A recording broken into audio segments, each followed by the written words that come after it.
Good evening, welcome back to my channel kids world.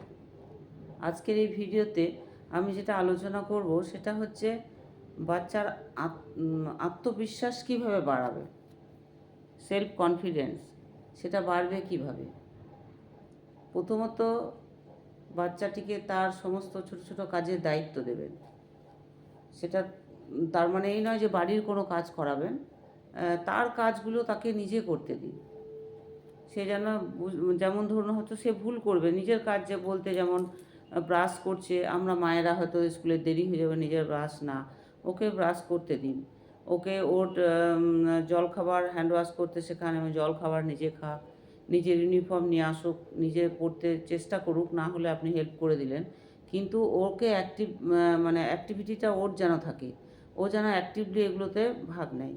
তারপরে রাত্রিবেলা শোয়ার আগে অ্যাজ পার ক্লাস রুটিন ওকে বইগুলো, class work, homework, colour pencil, drawing, কোন দিন কী আছে রুটিন দেখে অ্যাকর্ডিং টু ক্লাস রুটিন ওকে বইগুলো সমস্ত ব্যাগের মধ্যে ভর্তি, খাতা বই সমস্ত যেন ও নিজের ব্যাগ রেডি রাখে। আবার সেই ব্যাগটা নিয়ে যেন সে ইন্ডিপেন্ডেন্টলি যেন যায় স্কুল। আপনি সাথে যাবেন, আপনি পৌঁছে দেবেন বা গাড়িতে দেবেন বা স্কুল বাসে, কিন্তু ওর যেন অ্যাক্টিভ থাকে। এই নয় যে বাই ফোর্স আপনি পাঠাচ্ছেন, সেটা নয়, ওর কাজগুলো নিজে করবে।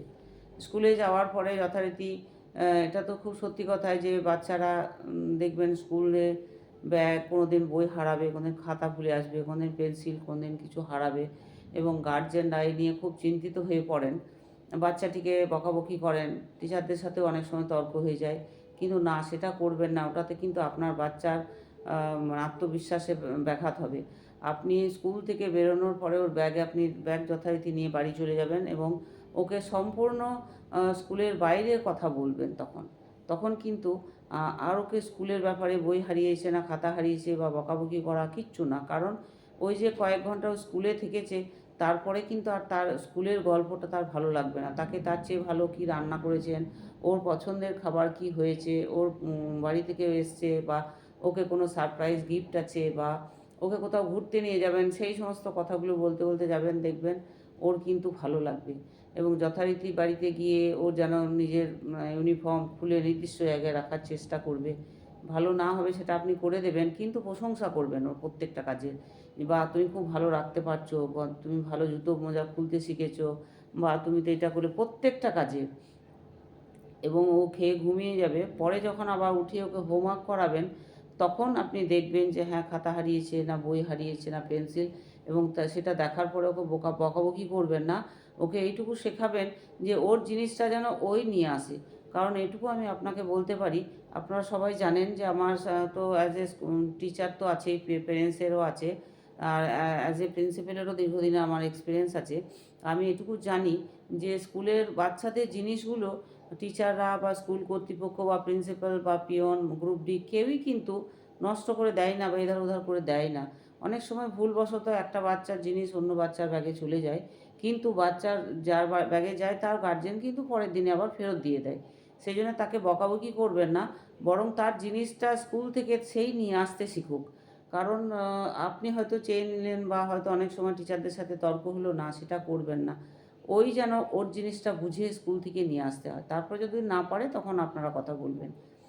এবং ও যখন নিয়ে আসবে তখন ওকে বোঝাবেন, বা তুমি দেখো কত কিছু শিখেছো, তুমি নিজের জিনিস নিজে বুঝতে শিখেছো। ওকে প্রত্যেকটা কাজ, ওর কাজগুলো ওকে দেবেন এবং ওর কাজের প্রশংসা করবেন। তারপরে ওকে প্রত্যেকটা কারিকুলার অ্যাক্টিভিটিসে পার্টিসিপেট করাবেন, মানে সব কিছুতেই। ওতে কি হয়, ওর পার্সোনালিটি ডেভেলপ করবে এবং ধীরে ধীরে ওর আত্মবিশ্বাস বাড়বে। দাবা খেলা, এই টাইপের খেলাগুলোতে ওকে দেবেন। পার্কে নিয়ে যাবেন, সেখানে স্মার্ট বন্ধু যারা এডুকেটেড ফ্যামিলি থেকে বিলং করছে, বা সেরকম টাইপের যে মানে যার সাথে কথা বলবে, এমনকি আপনিও যে কথা বলবেন সেটা ওকে যেন পজিটিভ কথা বলবেন এবং ওর প্রশংসা করবেন। দেখবেন ধীরে ধীরে ওর কিন্তু পার্সোনালিটি ডেভেলপ করেছে এবং ওর নিজের প্রতি নিজের বিশ্বাস বেড়ে যাবে এবং ও তখন কনফিডেন্টলি সমস্ত কাজ কিছু করতে পারবে। সেই জন্যে ওকে এইভাবে উৎসাহিত করবেন। আশা করি আপনাদের ভালো লেগেছে আর উপকৃত হবেন।